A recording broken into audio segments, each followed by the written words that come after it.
자, 봉독합니다. 백성이 호르산에서 출발하여 홍해길을 따라 에돔 땅을 우회하려 하였다가 길로 말미암아 백성의 마음이 상하니라. 백성이 하나님과 모세를 향하여 원망하되 어찌하여 우리를 애굽에서 인도해내어 이 광야에서 죽게 하는가? 이곳에는 먹을 것도 없고 물도 없도다. 우리 마음이 이 하찮은 음식을 싫어하노라 하며 여호와께서 불뱀들을 백성 중에 보내어 백성을 물게 하시며 이스라엘 백성 중에 죽은 자가 많은지라. 백성이 모세에게 이르러 말하되 우리가 여호와와 당신을 향하여 원망함으로 범죄하였사오니 여호와께 기도하여 이 뱀들을 우리에게서 떠나게 하소서. 모세가 백성을 위하여 기도하며 여호와께서 모세에게 이르시되 불뱀들을 만들어 장대 위에 매달아 물린 자마다 그것을 보면 살리라. 모세가 녹뱀을 만들어 장대 위에 다니 뱀에게 물린 자는 녹뱀을 쳐다본즉 모두 살더라. 아멘. 봉독한 말씀으로 그것을 보면 살리라 라고 하는 내용으로 함께 은혜를 받습니다. 이 신명기는 모세의 고별 성경입니다. 그래서 우리가 창세기, 출애굽기, 레위기, 민수기, 신명기를 모세의 작품, 모세 오경이라 그래서 신명기는 마지막인데 모세가 40년, 광야의 40년을 걷고 가나안 땅을 바라보면서 이스라엘 백성들에게 고별 설교하는 그런 내용입니다. 근데 그 고별 설교를 하면서 가데스 바네아에서 대반역의 역사가 일어나는 민수기 13장, 14장의 사건을 이제 모세가 신명기의 서두에 말을 해주고 있습니다. 그래서 신명기 1장 21절에 보면 너희 하나님 여호와께서 이 땅을 너희 앞에 두셨은즉 너희 조상의 하나님 여호와께서 너희에게 이르신 대로 올라가서 차지하라. 두려워하지 말라. 주저하지 말라. 그런데 22절에 넘어가면 너희가 다 내 앞에 나와서 모세에게 말하기를 사람을 우리보다 먼저 보내서 우리를 위하여 그 땅을 정탐하고 돌아오게 하소서 라고 하는 간청을 모세에게 백성들이 하게 됩니다.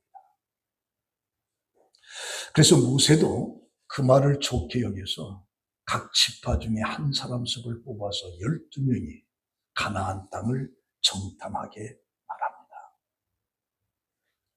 그런데 그들이 정탐하고 돌아와서 말하기를 우리 하나님 여호와께서 우리에게 주시는 땅은 정말 좋더라. 정말 좋더라. 그런데 그들이 올라가기를 원치 않습니다. 왜냐하면 오히려 하나님의 명령을 거역하고 원망을 하게 되는 겁니다. 그 이유는 하나님이 우리를 미워하심으로 아모리족 속의 손에 넘겨 멸하려고 우리를 애굽 땅에서 인도하여 내셨도다 라고 하는 말을 합니다.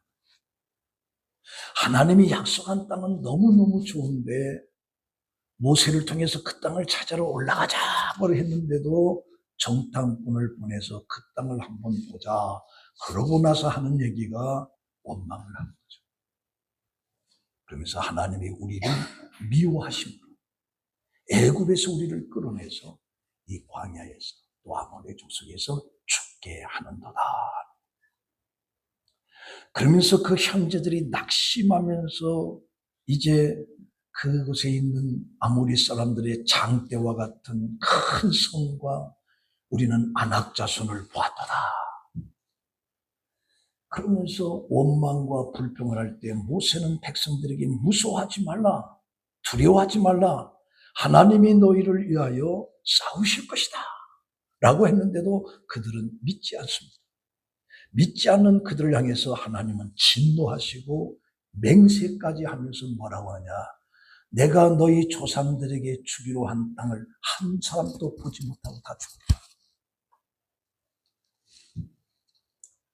그러면서 신명기 1장 36절에 보면 여분네 아들 갈렙은 온전히 여호와께 순종했어요. 그는 그것을 볼 것이요 그의 땅을 밟을 것이라. 그러면서 모세가 뭐라고 하냐면 나도 너희 때문에 그 땅에 들어가지 못하게 됐다. 그래서 하나님께서 여호수아 그에게 힘을 주어서 담대하게 금해서 그를 통해서 그 땅을 차지하게끔 하라. 그렇게 말씀합니다. 그때에 이제 이스라엘 백성들이 대성통곡을 한 겁니다.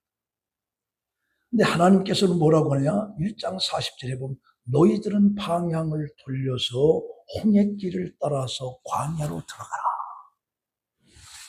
이스라엘 백성들이 대성통곡을 합니다. 그런데 하나님께서 그 소리를 듣지 않습니다.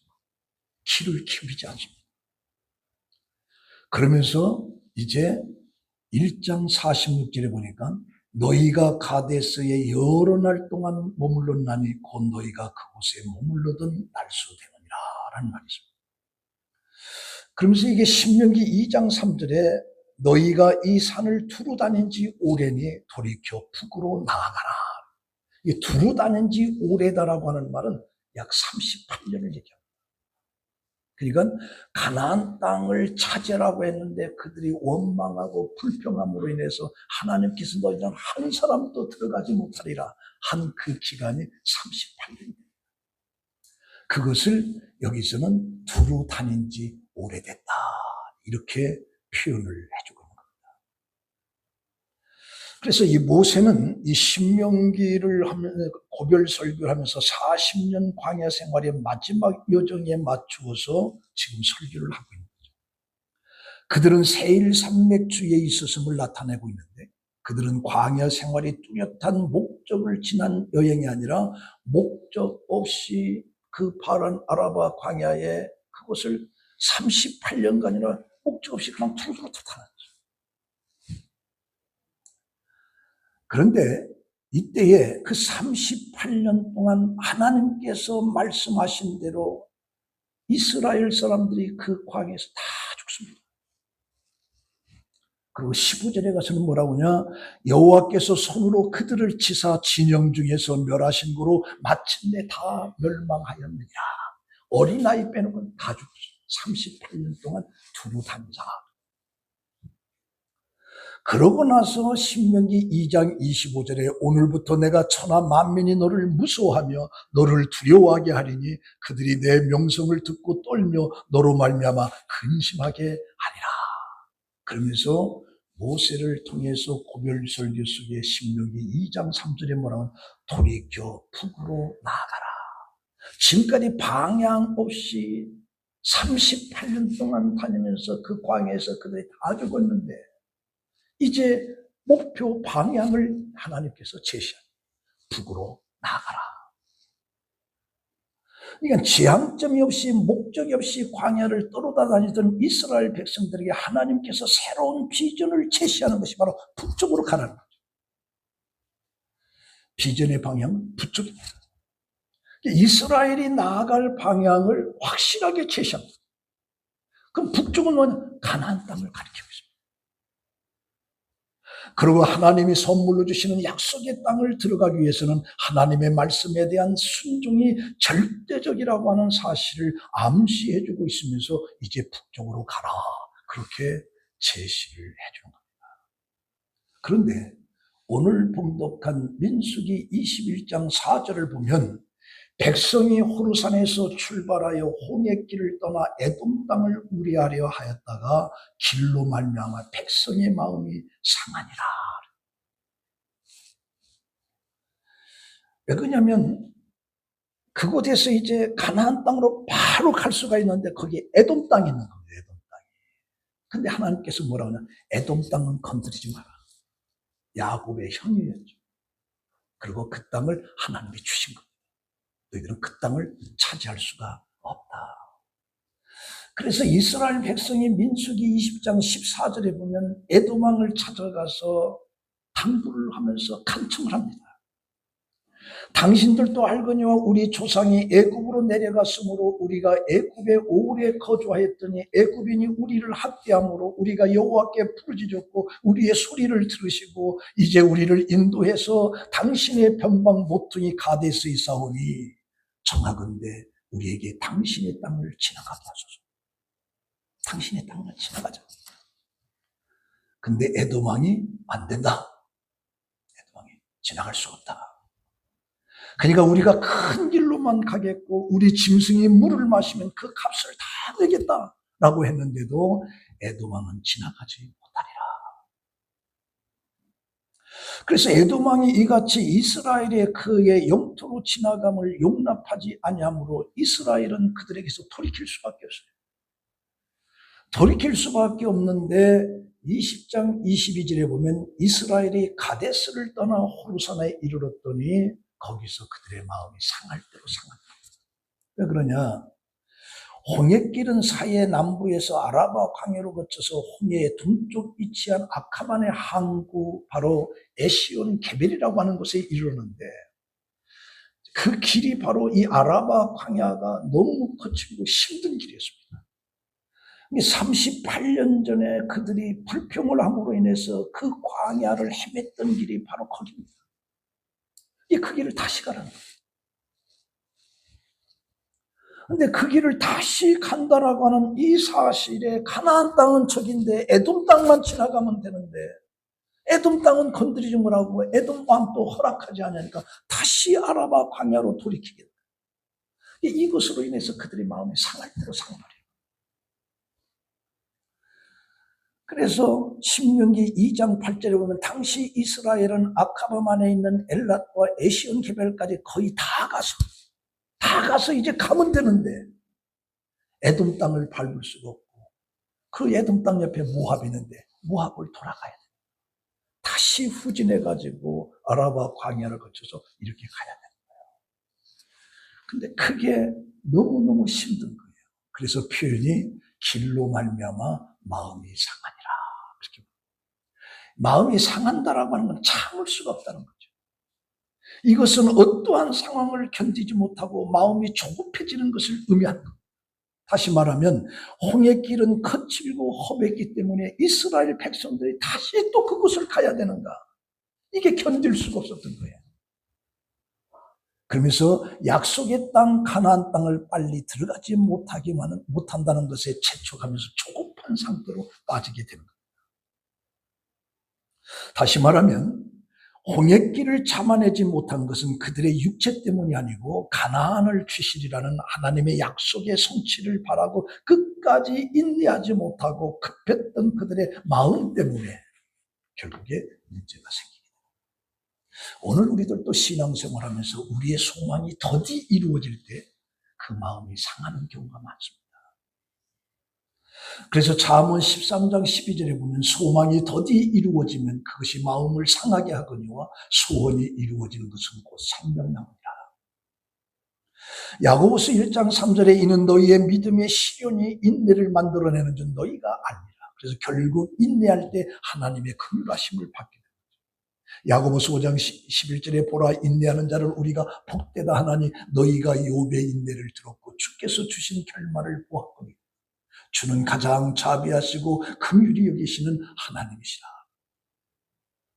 그래서 아무리 극심한 고난 가운데 있다 할지라도 믿음으로 우리의 중심을 늘 하나님께 행하게 된다면 하나님께서 우리를 소망의 항구로 이끌어 주실 것인데 그런 믿음이 없는 거죠. 이걸 보면서 저는 네 가지 이 사건 속에서 교훈을 생각하고자 해요. 첫 번째는 뭐냐? 가나안으로 가는 편안하고 빠른 길 대신에 척박한 길로 마음이 상한 이스라엘 민족. 에돔만 지나면 바로 가나안 땅인데 그 땅을 가지 못하고 다시 옛날에 38년 전에 그 아라바 광야에 거칠고 험한 그 광야길을 다시 들어간다는 사실에 그들이 견딜 수가 없어요. 마음이 상해버려요. 그래서 마음이 상한 이스라엘 속에서 문제가 뭐냐? 그들은 감사를 잊어버렸다. 성도의 삶의 중심은 항상 감사입니다. 감사는 성도의 증명이기도 하죠. 시편 100편 4절에 보면 감사함으로 그의 문에 들어가서 찬송함으로 그의 궁정에 들어가서 그에게 감사하며 그의 이름을 송축할지어라. 우리는 무엇이든지 전부 다 감사함으로 하나님께 나아가야 된다고 하는 걸 강조하고 있고, 데살로니가전서 5장 18절에 범사에 감사하라, 이것이 그리스도 안에서 너희를 향하신 하나님의 뜻이다. 우리가 살아가면서 어떻게 감사할 만이 있겠어요? 그럼에도 불구하고 주 안에서 감사하라. 항상 감사. 이건 너희를 향하신 하나님의 뜻이라고 말했어요. 그런데 이 감사를 이스라엘 민족이 38년 동안 잘 견뎠고 새로 태어난 이 세들로 하여금 신앙의 모든 것들을 다 담았습니다. 하나님의 철저한 인도의 38년을 그들이 광야에서 살아간 거죠. 그런데도 불구하고 길이 험하다는 이유로 인해서 그 감사를 다 잊어버린 거죠. 그래서 이스라엘의 문제는 감사를 잃어버린 거죠. 왜? 길로 인해 마음이 상한 것입니다. 다시 말하면 자기 생각이 맞지 않은 거죠. 에돔에 바로 가면 되는데 왜 이걸 못 가게 하는가? 자기가 원하던 길이 아니기 때문에. 그래서 진정한 성도는 자기의 생각과 다르다고 감사를 잃어버려서는 안 돼요. 그 100개가 넘는 기업주로 있는 일본 제1의 투자자 다케다 이야기입니다. 그는 다케다 제가의 창업주입니다. 그 다마고 보루라고 하는 이 과자를 제조하는데 여러분 일본을 가시는 사람들 알 거예요. 근데 이 제조법에 두 가지 비결이 있는데 첫 번째가 뭐냐? 재료다. 좋은 재료를 쓰고 절대로 싼 계란을 쓰지 않고 반드시 3배 이상 비싼 유정란 마늘을 골라서 쓰는 거예요. 그래서 다회사에서 값싼 계란을 사용해 저가 공세를 하여도 지금까지 손해를 봤으면 봤지 계속 고집을 굽히지 않고 가장 좋은 재료를 쓰는 거예요. 왜냐? 어린아이가 먹는 것은 장차 일본을 짊어지고 나갈 꿈나무들이다. 저들이 건강해야 나라의 경제가 살고 민족의 장래도 있는 것이라고 강조하는 거죠. 믿져도 손해를 봐도 가장 좋은 재료를 쓴 겁니다. 그리고 두 번째는 뭐냐? 감사합니다. 감사하면서 과자를 만들게끔 하는 거예요. 그 만드는 사람이 행복과 기쁨을 가지고 과자를 만들면 그 만드는 사람의 행복 도수에 따라 맛이 달라진다라고 하는 지론을 그는 가지고 있어요. 이게 감사함으로 과자를 만들면 그 맛이 다르더라. 그런데 기적이 일어나는 겁니다. 고객들이 그 정성과 사랑으로 만드는 것을 알고 재료와 감사가 넘치는 과자를 사기 시작합니다. 그래서 일본의 과자 시장 60%를 전부 다 장악을 했어요. 그때 회장은 다른 과자 공장이 부도날 것을 염려하면서 생산을 중단시킵니다. 그 후로 적당량만을 만들어서 다른 회사 물품도 팔리게끔 합니다.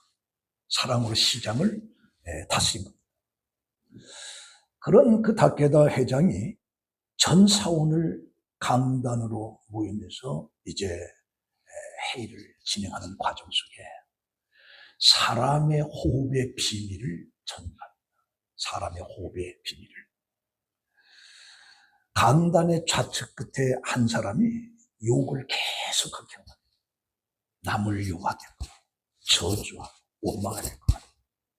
그리고 강단 우측에서는 감사합니다. 고맙습니다. 사랑합니다.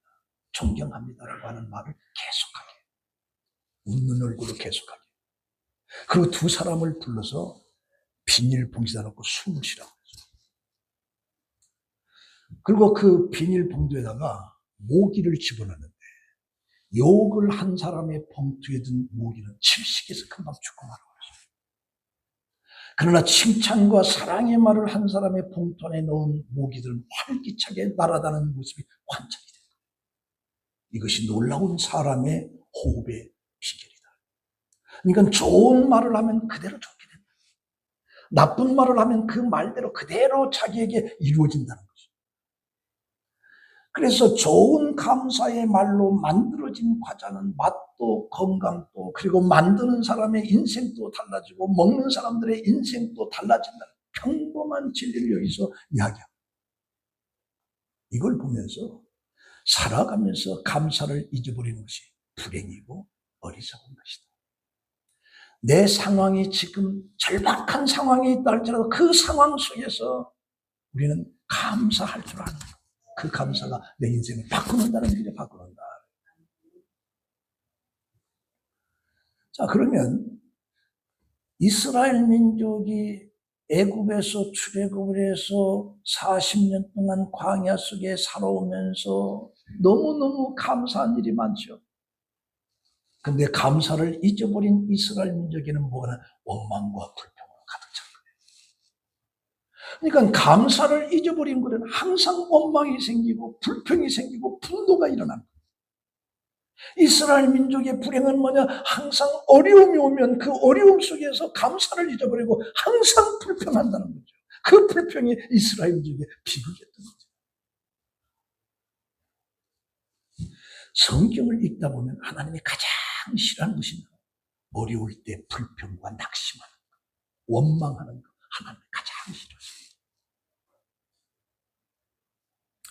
그래서 21장 5절에 보면 오늘 봉독한 말씀 속에 하나님과 모세를 향하여 원망하되 어찌하여 우리를 애굽에서 인도해 내어 이 광야에서 죽게 하는가? 이곳에는 먹을 것도 없고 물도 없도다. 우리 마음이 이 하찮은 음식을 싫어하노라 하니.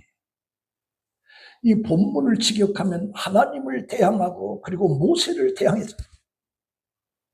이스라엘 백성들은 거칠고 험한 홍해길로 인하여 그리고 물도 없고 식물도 없음을 인해서 하나님을 대적하는 죄를 범하게 됩니다.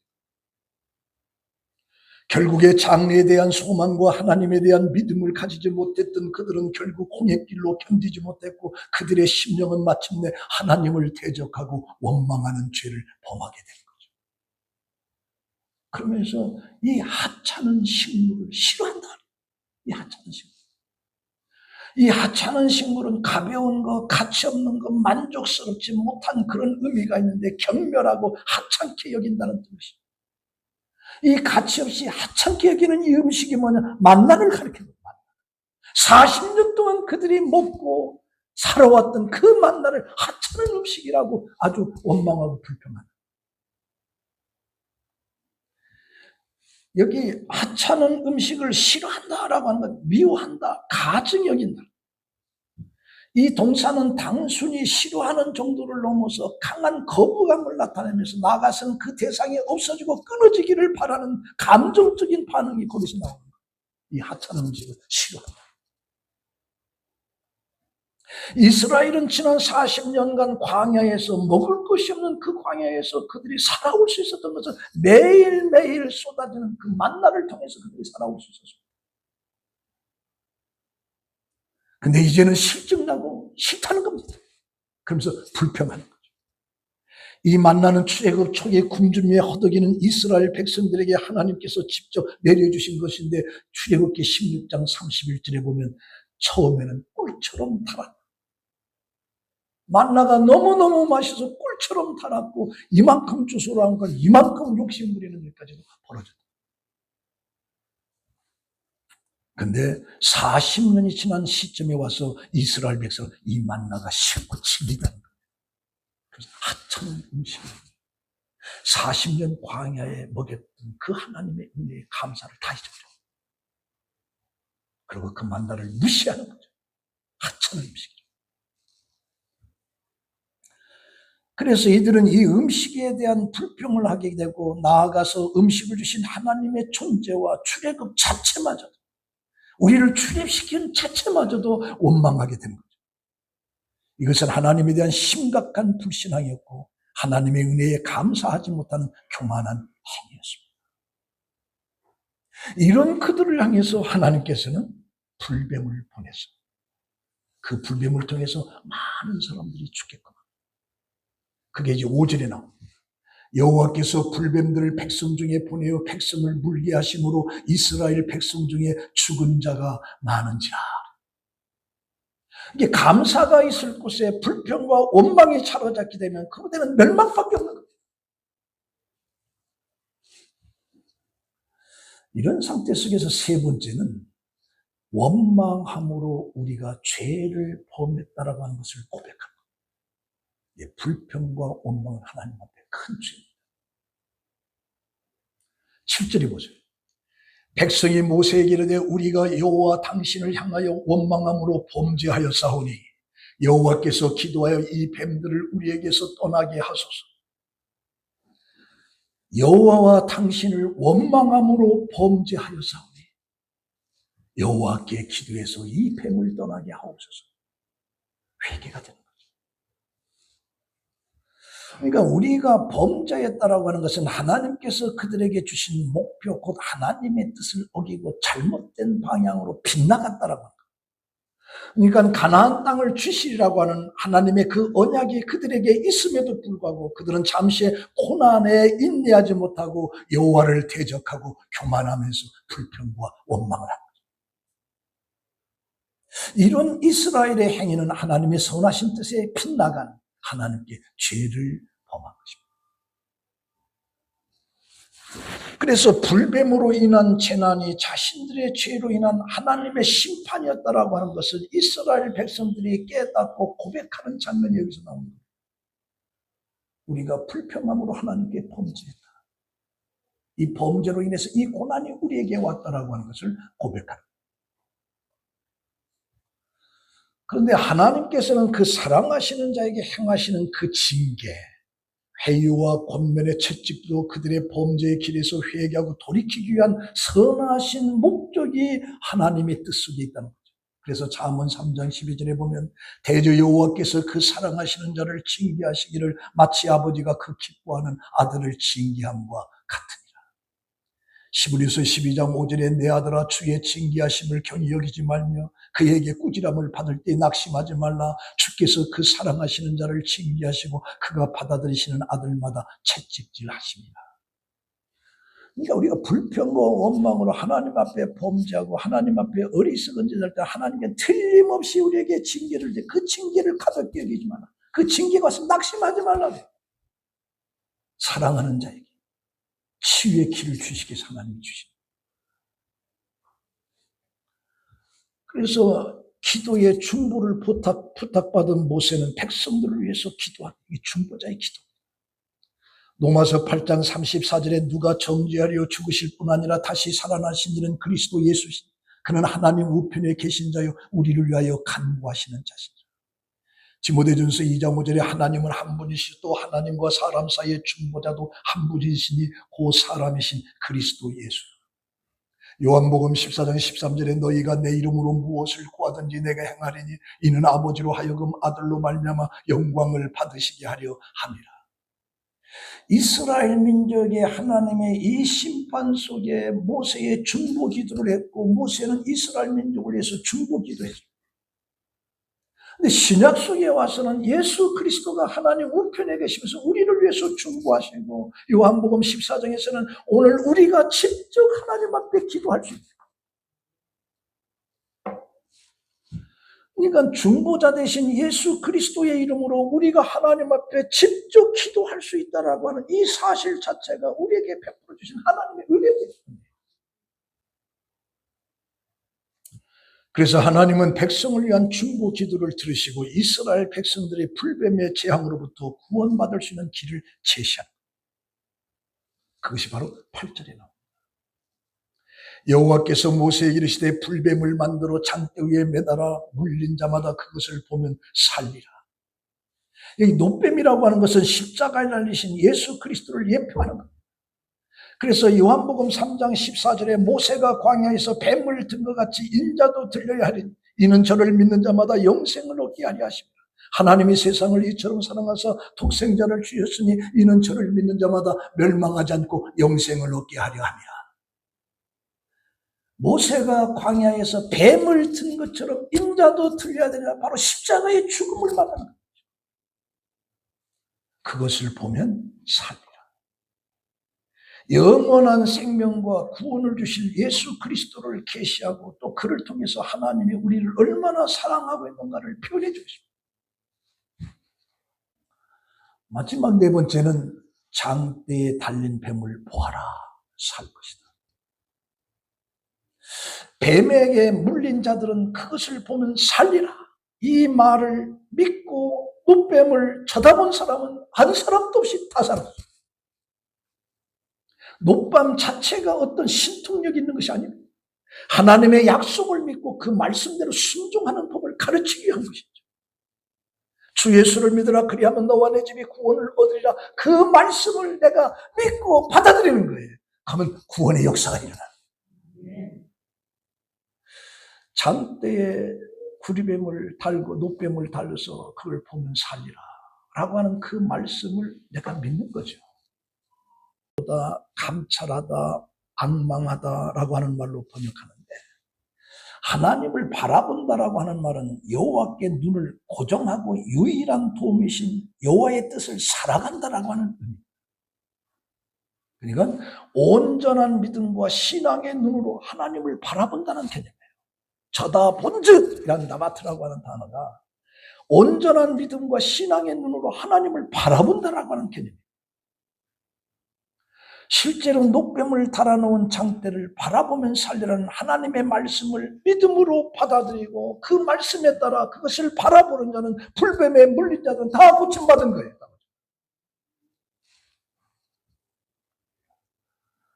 그래서 나바트라고 하는 것은 하나님의 말씀을 신뢰하고 순종하면 이것을 통해서 구원의 기쁨을 맛볼 수 있다는 거죠. 그래서 하나님은 전 인류를 구원하기 위한 그리스도의 십자가를 통해서 구원의 길을 제시한 겁니다. 그리고 그 예수를 믿기만 하면 구원을 받는다라고 하는 그 말씀을 내가 그대로 믿고 정말 예수 그리스도를 바라보고 예수 그리스도를 믿고 내 안에 영접하면 구원의 역사가 일어나는 거죠. 그래서 고린도전서 1장 18절에 십자가의 도가 멸망하는 자들에게는 미련한 것이요 구원을 얻는 우리에게는 하나님의 능력이라 그래요. 끝까지 그거 쳐다본다고 뭐가 낫겠나 하고 쳐다보지 않은 사람은 죽은 거예요.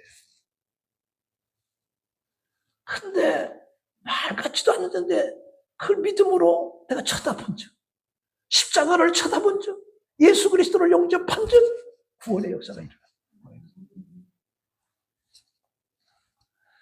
그 순종에 대해서 믿음과 순종이라고 하는 건 같은 어원의 뜻입니다. 내가 믿을 때는 순종이고 순종일 때 믿음입니다. 믿음이 좋다고 하면서 순종이 없으면 그건 믿음이 아니에요. 오늘 우리 한국교회 수많은 사람들이 예수 잘 믿습니다. 근데 순종은 없어요. 그 믿음에는 문제가 있는 거예요. 그 순종에 대해서 여러분들이 루마니아의 출신 나디아 코마네치라고 하는 체조 경기를 여러분들이 잘 알고 있을 겁니다. 그 코마네치에 대한 이야기인데, 그녀가 1976년 캐나다 몬트리올 올림픽에서 체조 경기에서 역사에 놀라운 기록을 남겼습니다. 그의 키가 153cm, 몸무게가 37kg밖에 안 돼요. 10대의 작은 소녀였지만 체조 경기 사상 처음으로 2단 평행봉에서 10점 만점을 받았습니다.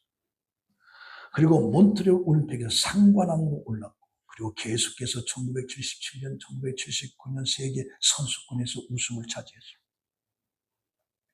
1980년대 구소련의 모스크바 올림픽에서는 소련 심판들의 편파 판정에도 불구하고 2관왕에 올랐습니다.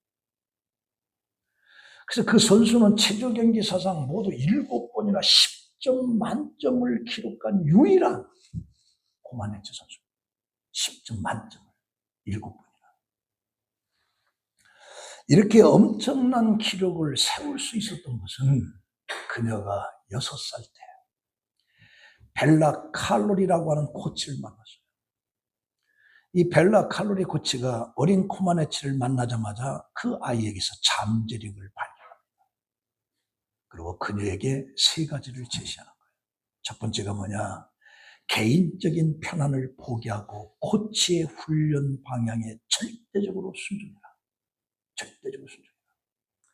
둘째로 생활의 우선순위를 바꾸고 체조를 제1순위에 둬라. 그 셋째는 지나간 모든 복잡한 생각을 정리하고 단순한 마음으로 체조에 헌신해라. 결국 어린 소녀 고만해지는 이 가톨릭 코치가 제시한 세 가지를 잘 지켜서 세계적인 체조 선수가 된 것입니다. 그의 말에 100% 순종한 거예요. 오늘 우리 그리스도인들의 삶 속에 성공이 뭐냐? 순종입니다. 예수 그리스도를 향한 믿음과 더불어 순종이에요. 자, 오늘 이 말씀 속의 결론이, 저는 이 말씀을 오늘 아침 이렇게 생각하면서 무슨 생각을 했냐면, 아담과 하와에게 에덴 동산에서 모든 걸 다 주었는데 그 하나만 먹지 말는데도 기어이 그걸 먹고서 추방당해가지고 우리 인류들에게 이런 고통을 가져다. 이스라엘 민족을 애굽에서 출애굽시켜가지고 가나안 땅을 갔을 때 그 정탐꾼들의 그 이야기 믿지 말고 모세 이야기를 믿고 갔으면 그냥 바로 갔어, 바로. 40년 동안 광야에서 헤매지 않았어요. 그러면 광야에 38년 동안 그들은 다 죽었고, 이세들은 매일 만나가 내려오고, 목마르면 생수가 오고, 밤에는 구름 기둥, 불 기둥으로 보호해주는 이 하나님의 보호하심, 하나님의 인지하심을 보면서도 어떻게 자기가 생각대로 안 됐다고 길이 좀 험하다면서 불평과 원망을 하는가? 이걸 보면서 어떻게 이게 가나? 하다 생각해 보니까 우리 인간 자체가 다 그렇게 생긴 것 같아요. 우리도 지금 똑같다. 그래서 하나님께서는 이것 갖고 안 되겠다. 하나님이 세상을 이처럼 사랑하사 너무 사랑하는 그 길을 제시해 주는 게 바로 예수 그리스도. 그거 믿기만 해요. 쳐다본 척. 쳐다보기만 하면 돼. 그래 다 구원가게. 하나님의 깊은 섭리를 제가 오늘 새벽에 깨달으면서 이부자리에 앉아서 하나님 감사합니다. 원래 인간은 그렇게 생기면, 앞으로 가도 그렇게 생기면, 앞으로 가도 여러분들도 그렇게 생겨먹을 수밖에 없어. 막 믿습니다 하다가 좀만 어려우면 코가 쑥 빠가지고 낙심하고 절망하고 교회 갈 필요 없다. 난리치. 그러나 그걸 놓고서 하나님 길을 주시는 거예요. 쳐다본 적 살리라. 쳐다본 적 고침받으라. 그래서 하나님 것은 제시하는 거죠. 주 예수를 믿어라. 제시하는 거죠. 이 말을 믿고 쳐다본 적, 이 말을 믿고 예수를 내 삶 속에 받아들이면 그것으로 인한 구원을 받는다는 이 놀라운 말씀 앞에 여러분들은 이걸 잘 간직하면서 십자가만을 생각하지만 십자가를 쳐다보면 사는 그 신앙인이 되기를 예수의 이름으로 축원합니다. 기도하겠습니다. 하나님, 오늘 이 말씀 앞에 이스라엘 민족을 쳐다보면서 오늘 우리들을 쳐다봅니다. 우리도 마음이 상해서 원함대로 되지 않고, 그래서 실망하고 좌절하고 낙심하고 하나님을 불평할 때가 우리 삶 속에 많이 있음을 우리도 고백합니다. 그러나 그런 우리들을 불쌍히 여기서 십자가를 제시하고 쳐다본 적 살리라. 우린 예수 그리스도를 쳐다보고 예수 그리스도를 내 삶 속에 받아들이고 그 예수를 믿음으로 승리하는 우리 성복음 성도들이 되게 하여 주시옵소서. 예수님의 이름으로 기도합니다. 아멘.